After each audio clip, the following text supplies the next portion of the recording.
Megan and Sarah, and thank you for the PTO for having me tonight. I will go through the presentation relatively quickly. My understanding, I have about 15-20 minutes. Is that correct? Yeah, we could take you can certainly have, oh, sorry, I'm muted. Yeah, you can certainly take longer than that if you'd like. That was just the time that Zoe said it takes around 15 minutes, but yeah, so you are our meeting. Okay, thank you so much. So I'll try and shoot for 15-20 minutes, and if there's questions, that would be excellent. I'd rather it be interactive and make sure I hit the highlights for you all. I'll ask Galen to share some comments as I pull up the presentation, and as was mentioned, Zorus, our communication person, is with us. If you have questions, follow up, miss anything, anything related to tonight, there's a lot of information on our website. There's also a email box. So if you wanted to email a question, we'll be happy to take that and get back to you. And so we just want to make sure we get all the information out that we can, and make sure people have as much information to make a informed decision. So Galen. Yeah, thank you, Craig. It's great to see everyone. It's great to see everybody at the book fair last week. Just very happy to see all the kids running around. So I'm happy and grateful to be able to talk to you, because we're going to be discussing our plan for a referendum, which will take place early February, mid-February. And it's meant to address a real need that we have. We have, a wonderful community, terrific parents, outstanding teachers. It's just that some of our facilities are old and inadequate. And this referendum would address several needs and build for the future. The town and the board have both put a lot of thought into this over the last decade.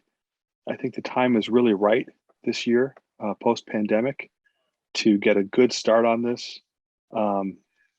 Construction costs are going up about 4% per year.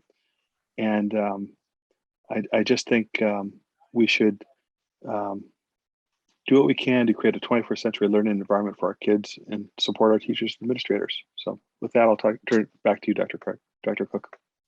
Thank you, Galen. As Galen mentioned, the board and the tri-boards considered so many different options. It was almost over 80 options of different scenarios, and came up with this one as really the best and the most comprehensive to move us forward, but also cost effective. And so they looked at, as I mentioned, so many different options, and this really does impact all of our buildings. And so I'll explain that as I go through here. So what does the plan include? And again, as I mentioned, I'll try and focus on what I feel Jeffrey families will want the most. It does build a brand new pre-K to 5 elementary school that would replace Jeffrey Elementary School. I'll show you the location on the next slide. We would convert Brown Intermediate School to a K to 5 building, so that would service the northern end of town. It maintains Daniel Hand High School as a high school, and where this benefits Daniel Hand is it would free up dollars that we currently have put aside in a capital improvement project plan, which is a yearly process we look at, and there'd be dollars that would have to go towards Jeffrey and Ryerson and Polson to continue to improve those facilities. And if we are not having to do that, we really can focus on Daniel Hand, which is our new school, but it is over 20 years old. And so we're at that point where there are items that certainly need to be addressed, and there's improvements to be made as well. Complete major renovations at Polson Middle School is also a very important part of this project. So currently, Polson has air conditioning in a little bit less than 50% of the building. There is not the electrical capabilities to go beyond that. And so one of the major things it updates the electrical circuits going into the building from 1960 to present, to allow us to really meet the new needs of the school building. It would also be a shelter, for the town. That's kind of a separate concurrent project that would be very beneficial for the town. This project would close TCLC. So I think you're probably all aware of the preschool program that's at our town campus. It would close Ryerson with a plan in place to actually level the building. There's money set aside to level the building. Certainly discussions could happen that could indicate that that's not what we're going to do, but we wanted to have, going into this, a plan with the remaining facilities, and not kind of be stuck in where the town has, and where I've heard some concern of making sure we have plans for the buildings we're vacating. And then Jeffrey, what the plan would be there is, because we purchased land previously, it was going to be leveled and become softball fields. But by purchasing land, we do not have to move the softball fields. We actually save money because the two beautiful softball fields at the front of Polson would have to be moved to a cost of about $2 million, $2 million for that to be rebuilt on the Jeffrey campus. But it also allows it to maintain as a community asset. And so we'd work with the town of Madison to see what options we have for that building. So this is the land that is being purchased to place the new school on. It is basically, it's on Mungertown Road, right behind Hand. If you're standing at Hand High School, and looking at Polson, it's behind you. It's a relatively flat piece of land, and it's larger than the area that was previously considered. I've heard lots of feedback from the town. I find this, and I'm very proud of it, Madison to be a very energy conscious town. Very concerned about the future, and so it would be an extremely energy efficient, potentially net zero building where we would utilize solar and other avenues to make sure we're not on the grid for electricity, which also provides a yearly savings. 100% AC is really the standard for new buildings. We also heard in loud and clear that there's need for more gym space for lots of community resources. And so we have put into place a larger gym than the state would normally recommend for an elementary school. So 6,000 square feet. It's not quite as big as Brown's. Brown's was intended for a middle school, but it is full court basketball. So gives lots of options. As I mentioned, meet the high performance building standards. It'd be built for just about 600 students, a little bit more, 82,000 square feet, and security standards, which is very important to us, and we look at that constantly. But going in, I think when you have a building, air conditioning not only is for comfort of staff and students, but also for security, but also it would be built with security in mind. As I mentioned, it replaces the portables. So what happens to Brown School? So there's so many assets to Brown School that are, I think, really important to the community. As as you probably know, there's a very nice auditorium that would not be in the new school. That's just not something you typically would put into an elementary school. There's space there, and we are going to update an outdoor classroom, furniture renewal, security upgrades. It's in need of bathroom and ADA upgrades. That's a project that normally would happen regardless of this plan. And we would convert classrooms into kindergarten classrooms, because kindergarten classrooms, as you know, are typically larger classrooms. Polson, so I got into this a little bit. I talked about the electrical renovations. Air conditioning, again, is so important, but auditorium upgrades and improvements. And so we want to have a auditorium that the community can use, that we can use, that Hand High School can use when they are interested in need of a auditorium. I know the students at the high school very much like to be on their own campus at their own high school, but we feel like with some upgrades to the auditorium, we get more use out of that. And as I mentioned, a community asset. And then also, as we've done a lot of work on ventilation systems, but truly we're at the point where we need to fully upgrade those. and for the long run, and have them be efficient, and also make sure that air is clean. So projections, we have received, as you also are I'm sure aware, some good news in terms of our enrollment after many years of declining enrollment, which was not uncommon in Connecticut, but was really, particularly hit Madison hard. You can see the numbers there of declining enrollment for K-3.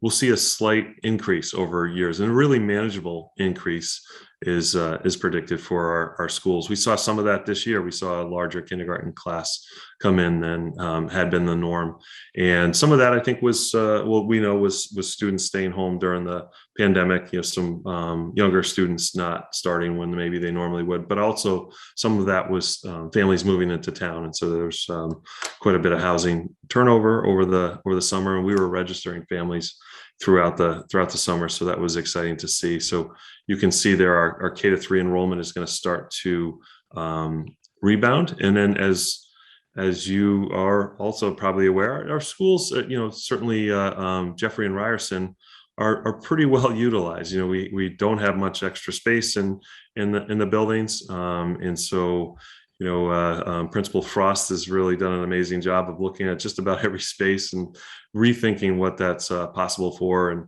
and making some changes. And so, really prioritizing the classrooms and keeping class sizes as low as possible. So we did a lot of work, but we will need more space in the future. We'll also look at obviously our 4 through 5 enrollment. So this is required process for the state of Connecticut. I'll talk about that in a little bit, but there is reimbursement from the state to school districts when they build a new school. And so we go through this process. We obviously would do this anyway. We would do our enrollment to be prepared. And certainly after the pandemic, there's been a lot of changes throughout the state. So we're really looking at this closely. We're actually having this redone. And it was a Madison parent that did this for us. He worked for, it was called SLR, and he's actually changed firms, but he's going to redo it with his new firm. And so he had some real firsthand knowledge of our town and what he was seeing in his neighborhood and around town. So as you can see too, the 4 through 5 enrollment has kind of hit that bottom, and is starting to come back again, manageable, not huge swings. Huge swings are stressful for us and difficult sometimes to adjust to, but that anytime we see increased enrollment, that's exciting for us to see. So project costs, and so we are still in the process of really refining these to the dollar, and so we will present to the board next week some updated information on project costs. But where it stands right now, it's an $89 million project. As I mentioned, we would get reimbursement from the state to the tune of about $10 million. Madison, because of where we stand in wealth ranking, would receive about 18% of our project costs reimbursed. And so that's where the $10 million comes from on the new building, not on the $89 million. It's just on the new building. And then that gets reduced a little bit because we made some decisions that we felt were important to the town, such as a larger gym, a little bit larger spaces in the buildings, but not to a significant amount. So I think we'll still be around 17% returned. So the total cost to Madison is $79 million. What's being reviewed now is how are we paying for that? Is it over 20 years, 25 years? It'd be bonding to do that. The benefits for us is shared. We have 4 schools versus really the 6 right now. When you think of TCLC, and so that would be really helpful, and also make for efficiencies budget wise. We're not predicting, and I'll get into this a little bit more too, we're not predicting this huge savings on operating costs. So for instance, schools at 600 would have a principal and an assistant principal. And so we actually would go up one administrator as we go to this process, because our TCLC school is led by our special ed director, Dr. Battaglia. So that would now become part of another school, and with the increasing enrollment that we'd be looking at for administrators, we may have some savings, in nursing services or in busing transportation. So there potentially other staff, clerical, custodial, but we're looking at that pretty much being close to even, if not a little bit of savings on that. As Galen mentioned, this is the project that was supported by the tri-boards. Where does it match up in terms of the capital improvement project and where we looked at? So as I mentioned, it'd be $79 million when we take off the reimbursement from the state. Comes out with 4 school sites, and our average school will be 35.5 years old. That's not alarming. I think that's pretty standard. School buildings are built to last. I think Madison did that when they built the buildings, and they've shown that to be the case. But now we're at a point where if we didn't take this step, we have major amounts of money to go back into schools in terms of roofs and upgrades, electrical upgrades, air conditioning, and all that would do is get us to older buildings that are, we wouldn't change the learning spaces very, very much. Preschool is great to have connected to a kindergarten, so that's an educational benefit of this program as well. And as mentioned by Galen, modernized spaces would be very helpful. I think we've done some great work with technology recently that's been helpful, but we really need to keep moving that forward.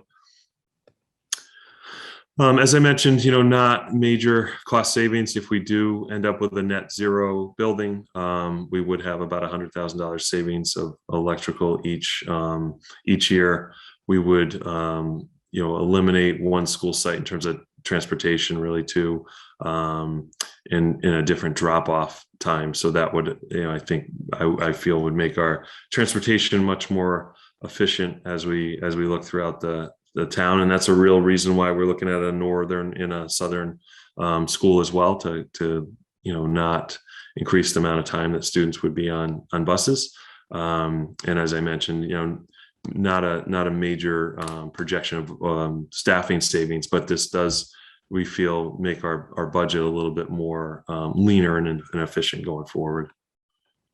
So we created quite a few documents in terms of why this is important for certain constituents throughout the town. And these documents are standalone. They're on our website. They're also printed, and we're passing them out as we attend events and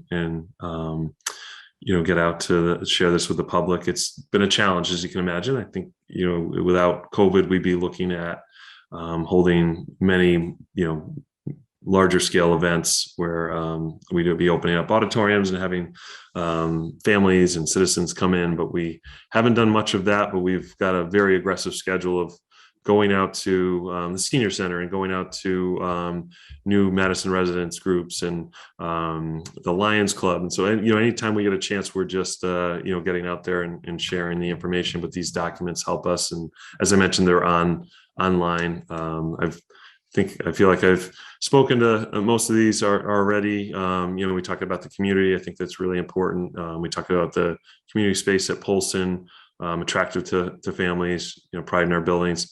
One of my reasons for sharing this, I'll just be honest, is I've been in town for 10 months now. So if you see something that I'm missing, I've gotten some amazing feedback from our PTO leaders as I've shared the project with them a few times over the last 10 months. And so it's been very helpful. So again, if you see something, feel free to email Zoe or myself or the question box and get us that information.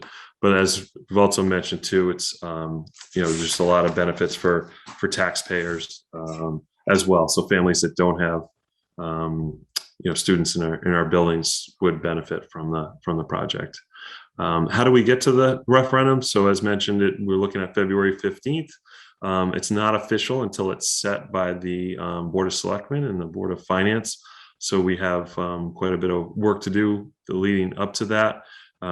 We have had one informal presentation of the educational specs. So that's kind of the nuts and bolts of what the building looks like. We don't get to the point where an architecture firm drafts that happens after, but we do kind of lay out like how many classrooms and the size of classrooms and offices and things that the building would have. So the board will see that again on Tuesday night as a formal reading, and then hopefully approve that on October 26th. Then we go to the tri-boards for a presentation. We have to do some work, of course, with planning and zoning. Board of Finance would meet again in December 15th, and then the Board of Selectmen would set the referendum date and finalize that at a special town meeting.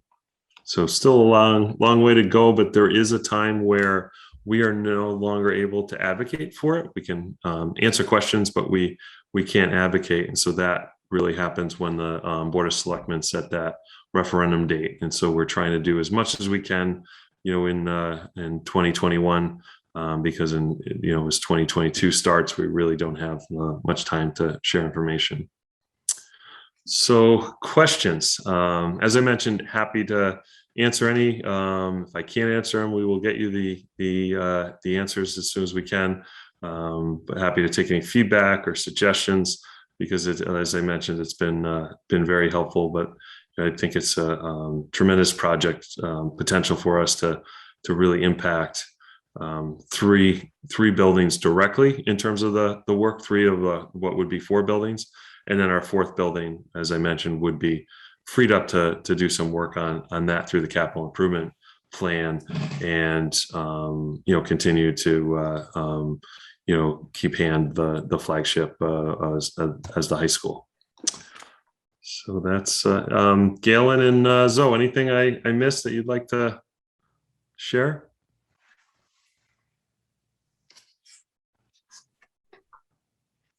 No, I think you covered it. Thank you. Yeah, thank you. I think you did a great job. So everyone in the meeting, if there are any questions, you can type them into the chat function, and Sarah and I can read them. Well, anyone is thinking of a question that they may have. One question that I have is just timeline. Like, if things go, as you hope in February and it gets approved, what is the timeline? What would the next steps be? And how would that impact because everybody on this call has a child either in kindergarten through 3rd grade. So for those of us who have like kindergarteners and even younger, what would this look like for them in terms of timeline? Great question. Thank you for giving me a chance to share that. That's in our larger presentation, but not talked about much here. So immediately after a positive referendum, if the referendum were to pass, we would start with a building committee and start to do that process of having the building drafted by an architectural firm, share that with the community, get input, make decisions about that. But there's a lot of work that goes into that. Long story short, it would be open. We'd look at for September of 2025. So not that long when you really think about it. It takes about 14 to 16 months to build the school on a flat plot of land, which is what we would have. Lots of work has to happen throughout, but it also leaves us some wiggle room, because if the way it was drafted, and part of the reason why for a February referendum and not later into the year is that it would give us some time, so that if we had some delays because of weather or other reasons, we'd look to have it opened around June, and then have all summer to be able to have staff move in and not be a mad rush at the end, as happens sometimes to school districts.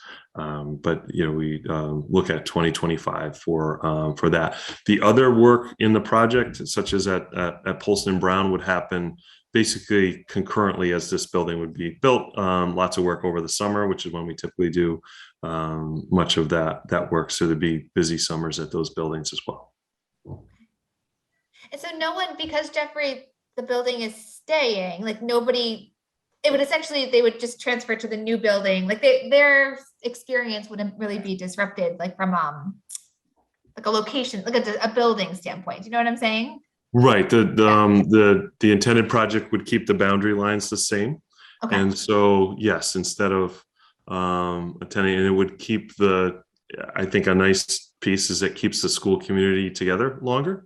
And so rather than, and not that this is a bad scenario too, because I think it's great for students, but I know in my history, PTOs like being together for a long period of time. So appeal to that for this group, but you'd be together really from K to 5. And so students would extend their time in Jeffrey as that happens. Okay.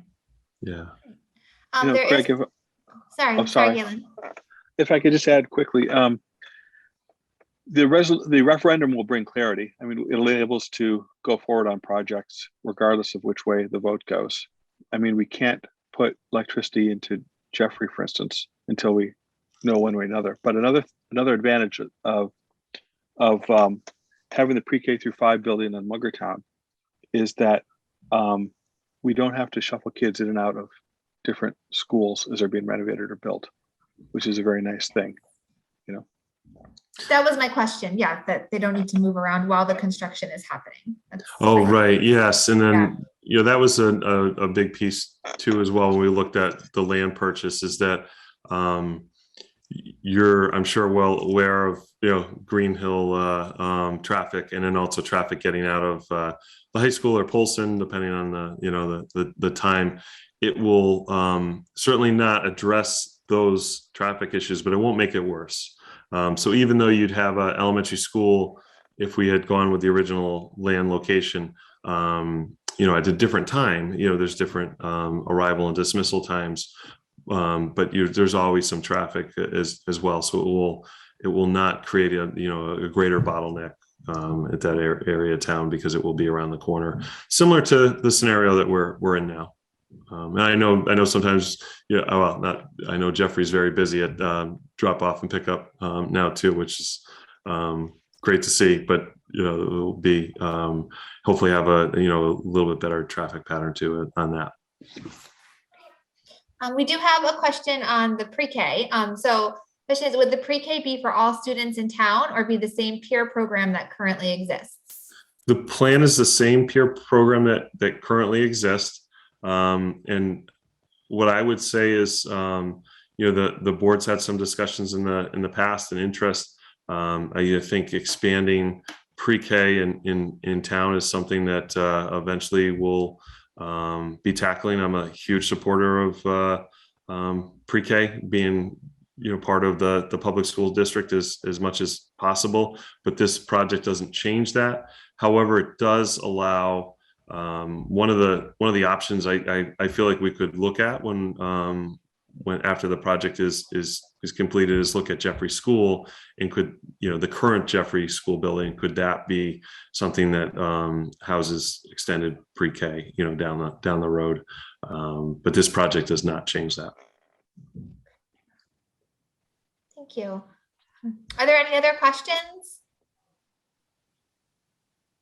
No. I know there's an email address in the PTO email that went out this morning. The email address is in there, I believe, and so maybe you can correct me if I'm wrong, but if you want to share what it is. I think it's referendum right, or is it renewal plan?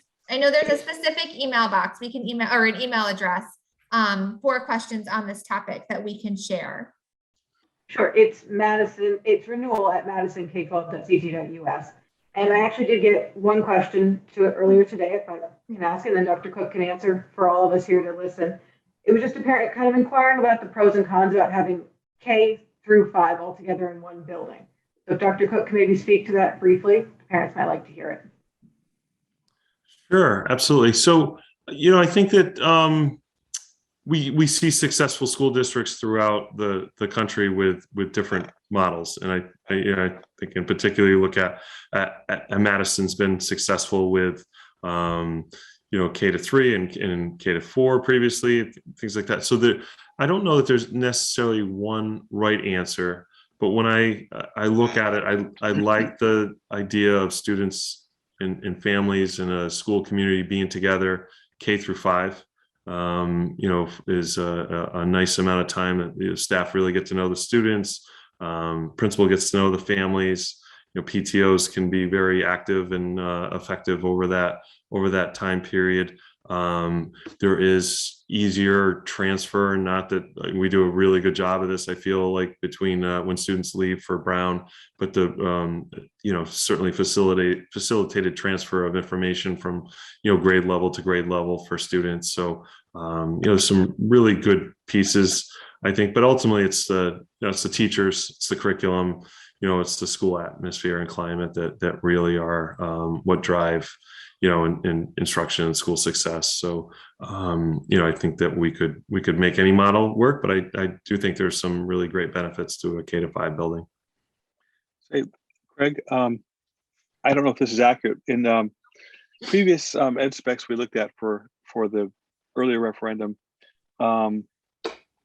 the architects were careful to separate the pre-K and the K from the other grades in terms of drop-off locations and other spaces. And would that be a feature of this?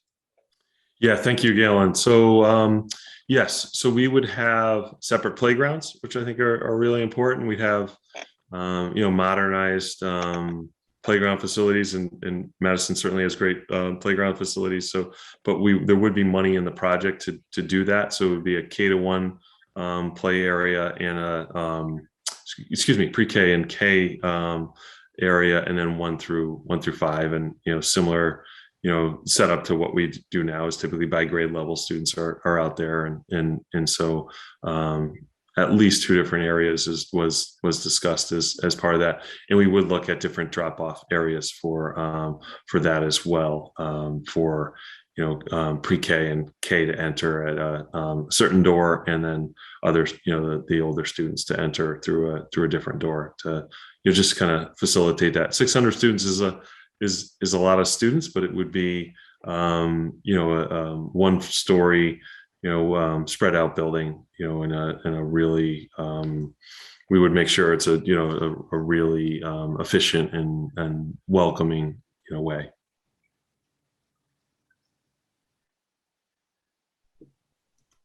Great, thank you. There are no other questions. I guess I would just encourage, Anna, thank you so much. If everybody opens up the chat, and I've just wrote in the email address to send questions. I'm sure you could also send questions to Mrs. Frost, who would be happy to pass them along.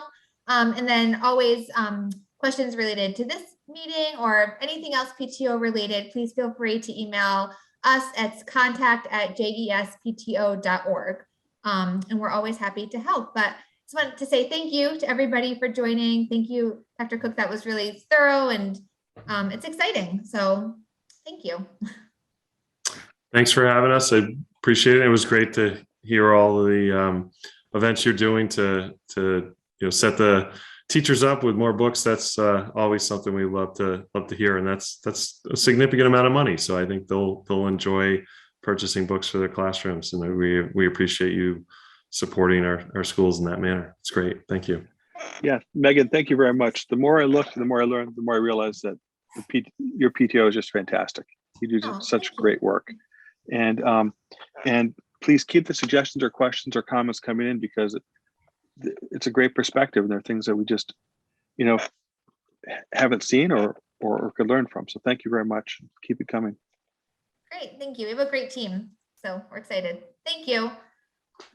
And this meeting, it will be recorded. If anybody has any friends or other parents who weren't able to make it tonight, this meeting, it is being recorded, and we will have it on the PTO website. So we'll make sure that link is shared. So, and with that, I don't know, Mrs. Frost or Sarah, if you have anything to add. So thank you, Dr. Cook. Yeah, thank you so much, Dr. Cook. Thank you. Great. Thank you, everyone. Have a great night. Take care. Bye. Bye. Bye-bye.